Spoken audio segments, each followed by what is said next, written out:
cool. Yeah, hold on. There's a paper sticking in.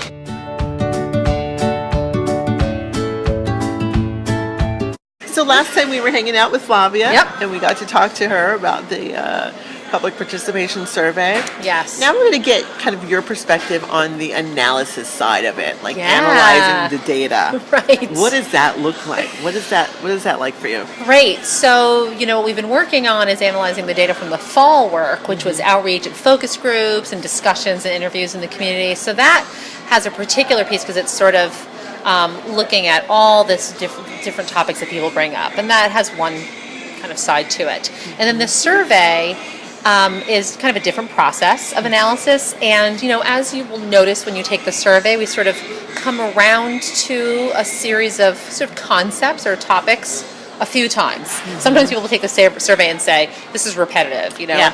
And But there's a reason for There's that. a reason for that, and it's coming at these things from different perspectives. And as we've talked about before, you're trying to go from the sort of individual perspective and experience and move towards sort of what does that mean for the collective? That's collective impact. So, for instance, what you value as a person is one of the things we're really trying to get at. And sometimes people take the survey and they're like, how can you choose between these things? We're not asking you to choose. When you say that religious experience or nature or having time with your family is a 5 as opposed to a 1, that's great. Then these are all things that are very important to you, and there's no wrong or right answer.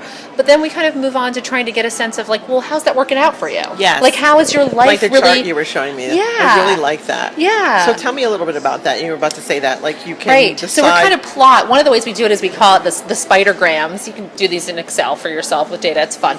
And it sort of gives you like a sense of, wow, here's a picture of all these different things that we've asked about, and people tend to value most of them, somewhat or highly, depends. But it gives you like a shape. And then there's another shape that's basically asking, how is that manifesting in your life? Are you satisfied with how you are experiencing these things in your community? And and that starts to show you whether there's a disconnect between what's important to you and how you're living your life. Yeah. How life is sort of bringing those things into your being, or whether that's really working out. So if there's great alignment, is there alignment between like how much you value religious ideals or peace and social justice, or is there really like you really value it, but in your daily life you're just not having a chance to feel like that's kind of playing out the way you would like it to. And that's why I love this survey, because it really does tap into what your values are and your quality of life, as opposed to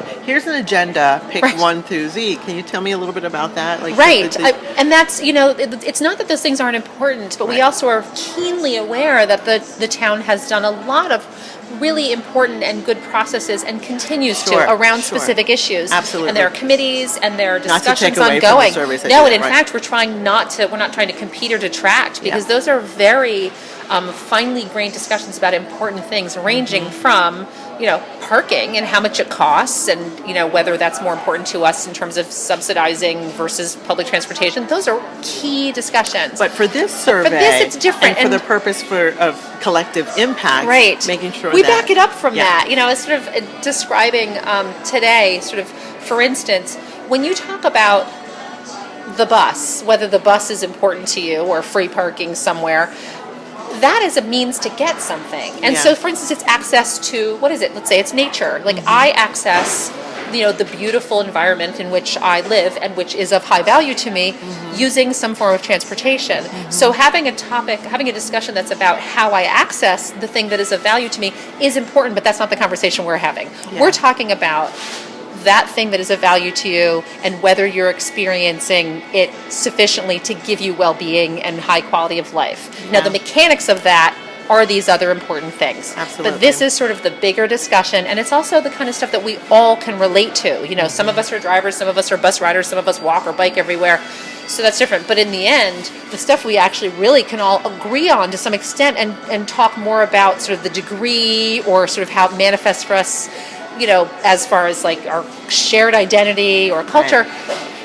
There's sort of a subset of things, though, that we're all pretty clear is to some degree important to us as human beings. We care about our loved ones. We care about our beliefs, our spiritual beliefs and practices. And so kind of starting with the stuff that is what makes us human, right? And then figuring out how's that playing out Which in our usually environment. is the reason why we do half the things we do anyway, to get to that basic. Exactly. Yeah, absolutely. Right, so, this has been fantastic. Thank you you so much, Jen, and thank you you. to The Works for hosting us. And come on down and get some coffee, okay? And they have great. George makes an amazing bread with chocolate chips and banana.